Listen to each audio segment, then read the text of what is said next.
외로움에 빠진 여성, 등산 동호회에서 만난 남자와의 충격적 결말. 그와 은밀한 밤을 보낸 후 며칠 뒤 그와 함께 막걸리를 마시고 그가 계산하려는데 그의 지갑을 보니 다른 여자의 사진이 있었어요. 뭐지? 라는 생각이 저절로 들었죠.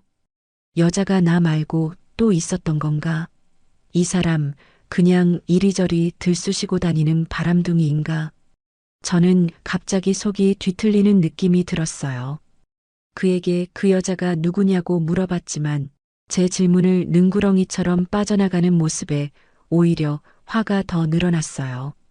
저 혼자 낙동강 오리알이 된 느낌이었어요. 무엇보다 남편이 알면 큰일인데. 이야기 시작하기 전 좋아요와 구독 알림 설정 눌러주시고 댓글 남겨주시면 여러분에게 따뜻한 행운이 찾아갑니다. 아침 7시 알람 소리에 눈을 뜹니다. 옆에 누워있는 남편 기태 씨는 여전히 코를 골고 있죠. 전 벌써 20년째 이 소리를 듣고 일어나고 있습니다. 세수를 하고 거울을 보니 언제부터인가 제 얼굴에 생기가 사라진 것 같더라고요. 아니, 정확히는 기태 씨가 퇴직하고 나서부터였을 겁니다. 그전엔 그래도 서로 안부 정도는 물어봤거든요. 여보, 아침 드세요. 식탁에 밥상을 차려놓고 불러봅니다. 기태 씨는 뒤척이며 일어나서는 말없이 밥을 먹기 시작하죠. 저도 앉아서 함께 먹는데 숟가락 부딪히는 소리만 달그락달그락 들립니다. 오늘 날씨 좋네요. 산책이라도 하실래요? 제가 조심스럽게 물어봤습니다. 기태 씨는 고개를 젓더니 TV를 켜버리죠. 아침 뉴스 소리가 집안을 채웁니다. 저는 그냥 설거지를 하러 일어났습니다. 설거지를 하면서 창밖을 내다보니 동네 아주머니들이 운동복을 입고 지나가더라고요. 다들 어디 가는 건지 궁금했습니다. 그런데 그때 현관문이 열리면서 옆집 순자 씨가 들어왔어요. 은수가 뭐해? 순자 씨는 저희 집 비밀번호를 알고 있습니다. 20년 넘게 옆집에 살면서 서로 집안일도 도와주고 그랬거든요. 그냥 설거지하고 있었어. 아이고, 또 혼자 집에 있었구나. 기태 씨는? 응, TV 보고 있어. 순자 씨가 거실을 힐끗 보더니 저를 부엌으로 끌고 갔습니다. 은수가, 너 이렇게 살면 안 돼. 나보기에도 요즘 너무 우울해 보여. 그런가? 사실 저도 알고 있었습니다. 요즘 거울 보기가 싫고 화장도 안 하게 되고 뭘 해도 재미가 없더라고요. 우리 동네 등산 동호회 있잖아. 거기 나와. 나이 비슷한 사람들이랑 매주 산도 타고 얼마나 좋은데. 등산이라니. 나 그런 거 못해. 못할 거 없어. 다들 초보였어. 나도 처음엔 무서웠는데 지금은 너무 재밌거든. 순자 씨는 계속 설득했습니다. 산 타는 재미도 있지만 무엇보다 사람들과 이야기하는 게 좋다고 했죠. 같이 산다는 게 그냥 같이 늙어가는 거더라고요. 제가 중얼거리듯 말했더니 순자 씨가 제 손을 꽉 잡더라고요. 그러니까 나와야 하는 거야. 은수가, 넌 아직도 예쁘고 건강해. 집에만 있으면 정말 늙어버려. 그날 오후 기태 씨는 소파에 누워서 술을 마시고 있었습니다. 전 혼자 방에 앉아서 순자 씨 말을 계속 생각했어요. 정말 이대로 살아야 하나 싶더라고요. 저녁을 준비하면서도 마음이 답답했습니다. 기태 씨에게 동호회 이야기를 해볼까 했지만 어차피 관심 없을 게 뻔했죠. 여보, 저 등산 동호회 한번 나가보려고요. 결국 저녁 먹으면서 말했습니다. 기태 씨는 젓가락질을 멈추고 저를 봤어요. 등산? 갑자기 왜? 순자 씨가 권해서요. 운동도 할 겸해서. 그래, 좋아. 집에만 있어서 답답했을 텐데. 의외로 기태 씨가 쉽게 허락해줬습니다. 아니, 허락이라기보다는 그냥 관심이 없는 것 같았어요. 그날 밤 침대에 누워서 천장을 바라봤습니다. 기태 씨는 벌써 코를 골고 있었죠. 저는 잠이 안 와서 계속 뒤척였어요. 내일부터 뭔가 달라질까요? 아니면 그냥 또 다른 일상이 될까요? 문득 20년 전 신혼 때 생각이 났습니다. 그때는 이런 침묵이 없었는데 언제부터 이렇게 됐을까요? 아무래도 내일 동호회에 나가봐야겠습니다. 그 다음 주 토요일 아침 처음으로 등산복을 입어봤습니다. 순자 씨가 빌려준 옷인데 거울을 보니 어색하더라고요. 평소에 입던 집안복과는 너무 달랐거든요. 은수가 준비됐어? 순자 씨가 현관문을 두드리며 불렀습니다. 가방에 물병 하나 넣고 나섰는데 가슴이 두근거렸어요. 새로운 사람들을 만난다는 게 이렇게 떨리는 일이었나 싶었습니다. 등산 모임 장소는 동네 뒷산 입구였어요. 도착해보니 이미 여러 사람들이 모여 있더라고요. 다들 저보다 나이가 비슷하거나 조금 많아 보였습니다. 자, 새로 오신 분 소개할게요. 순자 씨가 저를 앞으로 밀어냈어요. 갑자기 모든 시선이 저에게 집중되니까 얼굴이 빨개지더라고요. 안녕하세요. 조은숙입니다. 어색하게 인사를 했더니 다들 박수를 쳐주면서 반갑게 맞아주셨습니다. 그런데 그 중에 한 분이 유독 눈에 들어왔어요. 키가 적당하고 인상이 온화한 남자분이었습니다. 처음이시죠? 저희가 도와드릴게요. 그분이 다가와서 말씀하시더라고요. 목소리가 참 부드러웠어요. 김도영입니다. 부총무 맡고 있어요. 악수를 하는데 손이 따뜻했습니다. 기태 씨는 언제나 손이 차가웠거든요. 등산을 시작하기 전에 준비 운동을 했는데 저는 아무것도 모르니까 다른 분들 따라만 했어요. 그런데 등산화 끈이 계속 풀어지더라고요. 아, 이거 왜 이래? 혼자 중얼거리면서 끈을 다시 묶으려는데 자꾸 헐거워졌습니다. 다른 분들은 벌써 출발할 준비를 하고 있는데 저만 뒤처지고 있었어요. 잠깐만요. 그때 도영 씨가 다가왔습니다. 그리고는 제 앞에 무릎을 꿇고 앉더라고요. 이렇게 안 하면 나중에 발등 아파요. 도영 씨가 제 등산화 끈을 다시 묶어주기 시작했어요. 손놀림이 매우 조심스러웠습니다. 마치 깨지기 쉬운 물건을 다루듯이 말이죠. 저는 당황스러웠어요. 남편 말고 다른 남자가 제게 이렇게 해준 적이 언제였나 싶더라고요. 심장이 이상하게 뛰기 시작했습니다. 발목도 잘 감싸야 해요. 도영 씨가 끈을 위로 올려서 발목까지 감아주셨어요. 그 손이 제 발목을 스치는 순간 온몸에 전기가 흐르는 것 같았습니다. 이제 됐어요. 어때요? 편하죠? 도영 씨가 일어서면서 미소를 지었어요. 저는 얼굴이 빨개져서 고개만 끄덕였습니다. 고맙습니다. 겨우 말을 꺼냈는데 목소리가 떨렸어요. 이런 제 모습이 부끄러웠지만 동시에 이상한 기분이 들었습니다. 등산을 시작했는데 도영 씨가 계속 제 옆에서 걸어주셨어요. 다른 분들은 앞서가시는데 도영 씨는 제 속도에 맞춰주셨습니다. 천천히 가세요. 처음엔 무리하면 안 돼요.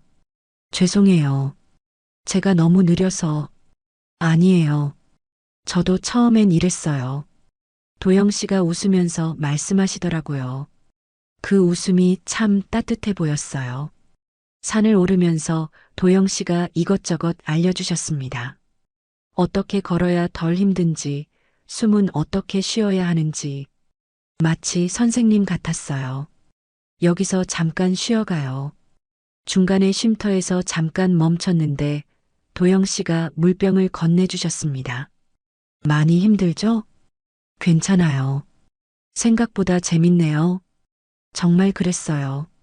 집에만 있을 때는 느껴보지 못한 기분이었습니다. 하산할 때도 도영 씨가 제 손을 잡아주셨어요. 길이 가파른 곳에서였는데 그 손이 얼마나 든든했는지 모릅니다. 집에 돌아와서도 계속 그 감촉이 남아있더라고요. 저녁을 준비하면서도 기태 씨와 밥을 먹으면서도 자꾸 생각이 났습니다. 그날 밤 남편 옆에 누워 있으면서 자꾸 그 장면만 떠올랐습니다. 도영 씨가 제 등산화 끈을 매주던 그 순간, 따뜻했던 손길, 부드러웠던 목소리, 이런 생각을 하는 제가 이상한 건 아닐까 싶었어요. 옆에서 기태 씨가 코를 골고 있는데 문득 언제부터 이렇게 멀어졌나 싶었습니다. 결혼 초에는 손도 잡고 그랬는데 지금은 몇 년째 스킨십다운 스킨십이 없었거든요. 그런데 오늘 처음 만난 도영 씨의 손길에 이렇게 마음이 흔들리다니 저도 참 한심하다 생각했습니다. 그 다음 주부터 도영 씨가 자주 연락을 주기 시작했습니다. 처음엔 단체 카톡방에서 등산 일정 공지하는 정도였는데 어느 날부터 개인 메시지가 오더라고요. 오늘 날씨 좋네요. 어떻게 지내세요? 이런 안부 메시지였는데 받을 때마다 가슴이 두근거렸어요. 기태 씨는 결혼한 지 20년이 넘도록 이런 메시지 한 번 보낸 적이 없거든요. 저도 잘 지내고 있어요. 도영 씨는 어떠세요? 조심스럽게 답장을 보내면 금방 답이 왔습니다. 혼자 산책 나왔는데 같이 걸으실래요? 이런 제안을 받으면 어떻게 거절할 수 있겠어요. 기태 씨에게는 마트 간다고 말하고 나섰죠. 처음 만난 곳은 동네 공원이었어요. 도영 씨가 벤치에 앉아서 기다리고 있는 모습을 보니 괜히 늦은 것 같아서 뛰어갔습니다. 죄송해요.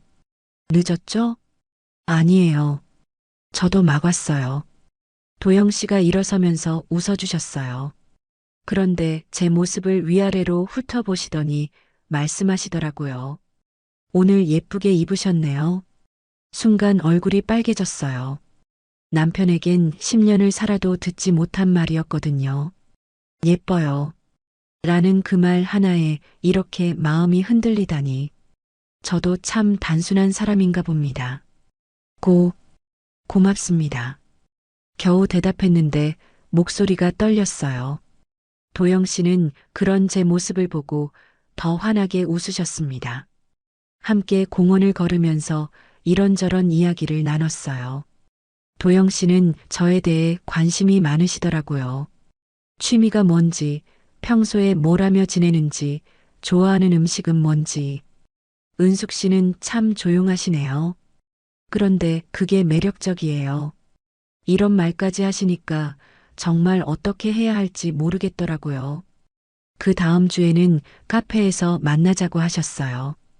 저는 카페에 가본 지가 언제인지도 기억이 안 났거든요. 기태 씨는 그런 곳 안 좋아했거든요.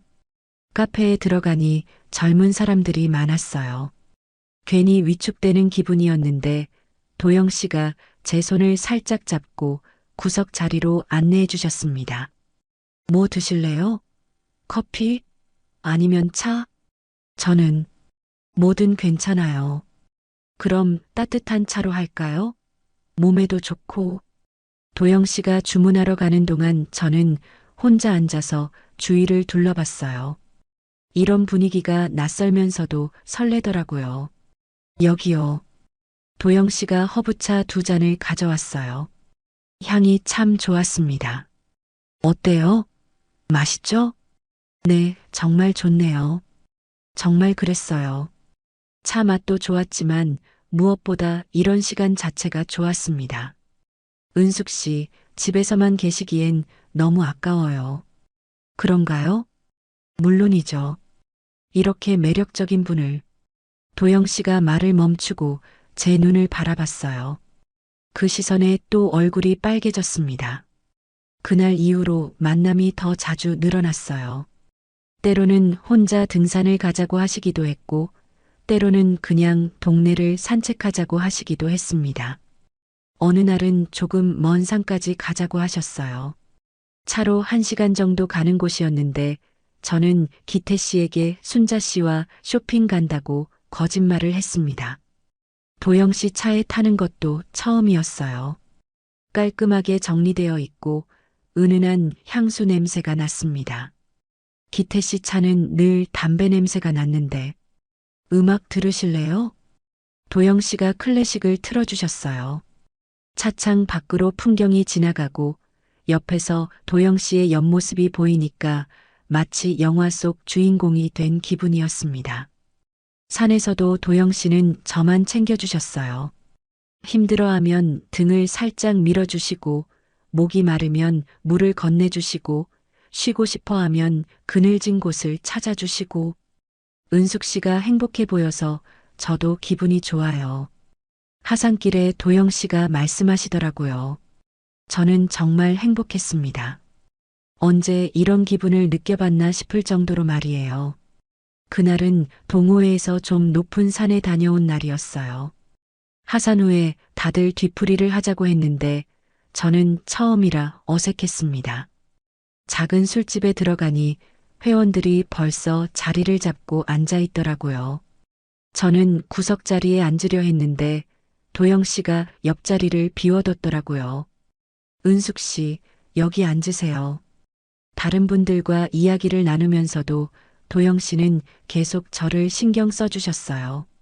안주를 제 앞에 놓아주시고 물도 채워주시고. 은숙 씨는 뭐 드실래요? 저는 술은 잘 못해요. 그럼 맥주 한 잔만 어때요? 오늘 고생 많이 했는데. 도영 씨가 맥주를 따라주시는데 손이 살짝 제 손에 닿았어요. 그런데 일부러 그런 것 같았습니다. 제 얼굴이 또 빨개졌죠. 맥주를 조금씩 마시니까 기분이 좋아지더라고요. 다른 분들 이야기도 재밌었고 무엇보다 도영 씨가 옆에 있으니까 든든했습니다. 은숙 씨, 얼굴이 빨개졌네요. 괜찮아요? 도영 씨가 걱정스럽게 물어보셨어요. 그러면서 제 이마에 손을 대보시더라고요. 그 순간 심장이 멈출 것 같았습니다. 뒤풀이가 끝나고 나오니 비가 내리고 있었어요.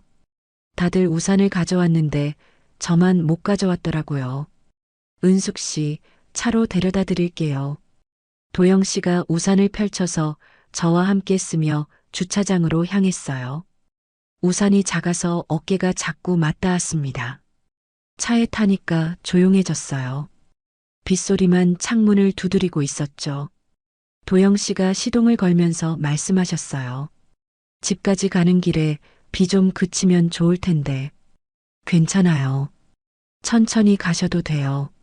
사실 저는 이 시간이 끝나지 않았으면 했어요. 집에 가면 또 기태 씨가 소파에서 TV 보고 있을 테고 이 따뜻한 기분도 사라질 것 같았거든요. 신호등에 멈춰섰을 때였어요. 도영 씨가 갑자기 제 손을 잡았습니다. 말없이 조용히. 저는 놀라서 손을 빼려고 했는데 도영 씨가 더 꽉 잡으시더라고요. 은숙 씨. 도영 씨가 제 이름을 부르는 목소리가 평소와 달랐어요. 저도 모르게 고개를 돌려서 도영 씨를 봤습니다. 가로등 불빛에 비친 도영 씨 얼굴이 진지해 보였어요. 저 집에 가야 해요. 겨우 그 말을 꺼냈는데 도영 씨는 손을 놓지 않으셨어요. 조금만 더 함께 있으면 안 될까요? 그 말에 제 마음이 흔들렸습니다. 정말 이대로 집에 가야 하나 싶었어요. 도영 씨가 차를 세운 곳은 모텔 앞 주차장이었어요. 네온 사인이 비에 젖어서 흐릿하게 빛나고 있었죠. 은숙 씨, 억지로 하자는 건 아니에요. 그냥 비도 오고 해서. 도영 씨 목소리가 떨리고 있었어요. 저도 마찬가지였습니다. 가슴이 너무 빨리 뛰어서 숨이 가빠졌어요. 한참을 망설였습니다. 20년 결혼 생활에서 이런 일은 처음이었거든요. 기태 씨 말고 다른 남자와 이런 생각을 한다는 것 자체가 믿어지지 않았어요. 그런데 문득 오늘 하루가 생각났어요. 도영 씨가 저를 챙겨주던 모습, 따뜻했던 손길, 술을 따라주며 웃어주던 얼굴. 결국 저는 차 문을 열고 나갔습니다. 비가 제 얼굴을 적셨는데 그게 눈물인지 빗물인지 구분이 안 됐어요. 그날 밤 나는 다시 여자가 되었습니다. 20년 만에 누군가가 저를 여자로 봐주고 소중하게 대해주는 느낌을 받았거든요. 기태 씨와는 완전히 다른 감정이었어요. 그날 이후로 도영 씨와의 만남이 더 자주 이어졌습니다. 저도 모르게 변하고 있었어요. 거울을 보는 시간이 늘어났고 화장품도 새로 샀습니다. 기태 씨는 제 변화를 눈치채지 못했어요. 아니, 관심이 없었던 게 맞겠죠. 저는 다이어트도 시작했고 옷도 예쁜 걸로 몇 벌 장만했습니다. 오늘 예쁘네요. 도영 씨가 칭찬해 줄 때마다 가슴이 뛰었어요. 이런 기분이 중독처럼 느껴졌습니다. 어느 날 저녁 도영 씨가 동네 막걸리 집에서 만나자고 했어요. 조용한 곳이라 좋을 것 같다고 하시더라고요. 저는 기태 씨에게 순자 씨와 저녁 먹는다고 말하고 나갔습니다. 막걸리 집은 분위기가 아늑했어요. 구석진 자리에 앉아서 전과 막걸리를 시켰는데 도영 씨가 평소보다 말이 없더라고요. 무슨 걱정 있으세요? 아니에요. 그냥 은숙 씨 보니까 기분이 좋아져서요. 도영 씨가 웃으며 막걸리를 따라주셨어요. 그런데 계산할 때 지갑을 꺼내는데 지갑이 열리면서 안에 든 사진이 보였습니다. 다른 여자와 손을 잡고 있는 도영 씨 모습이었어요. 그 여자는 저보다 훨씬 젊어 보였습니다. 순간 가슴이 철렁했어요. 이 여자, 누구예요? 저도 모르게 물어버렸습니다. 도영 씨가 지갑을 재빨리 닫으며 웃었어요. 질투예요? 그렇게 말하면서 제 뺨을 살짝 만지시더라고요. 하지만 저는 웃을 수가 없었습니다. 대답 안 하시는 거네요. 은숙 씨, 너무 예민하게 생각하지 마세요. 도영 씨가 제 손을 잡으려 했지만 저는 손을 뺐어요. 갑자기 모든 게 의심스러워졌습니다. 집으로 돌아가는 길, 저는 계속 그 사진 생각만 했어요. 도영 씨가 저한테만 특별한 사람인 줄 알았는데 혹시 다른 여자들에게도 똑같이 하는 건 아닐까 싶었거든요. 그날 밤 늦게 도영 씨에게 문자를 보냈습니다. 도영 씨, 지금 이게 사랑 맞아요? 아니면 그냥 외로운 사람끼리 붙은 거예요? 한참 후에 답장이 왔어요. 마음이 움직이면 된 거 아닌가요? 그 메시지를 보는 순간 모든 걸 알아챘습니다. 이건 진짜 사랑이 아니란 걸. 도영 씨에게 저는 그냥 외로운 중년 여자 중 하나였을 뿐이라는 걸 말이에요. 침대에 누워서 천장을 바라봤습니다. 옆에서 기태 씨가 코를 골고 있었는데 갑자기 눈물이 났어요. 제가 뭘 하고 있었던 건지 이 모든 게 허상이었다는 게 너무 슬펐습니다. 그날 밤 집에 돌아오니 기태 씨가 거실 소파에 앉아 있었습니다. 평소보다 일찍 잠자리에 들었을 텐데 왜 깨어 있나 싶었어요. 다녀왔습니다. 인사를 했는데 기태 씨는 대답이 없었어요. 그냥 TV만 멍하니 보고 있더라고요. 평소와 다를 바 없는 모습이었죠. 화장을 지우고 잠옷으로 갈아입은 후 부엌에서 물을 마시고 있는데 기태 씨가 일어나더니 식탁으로 왔습니다.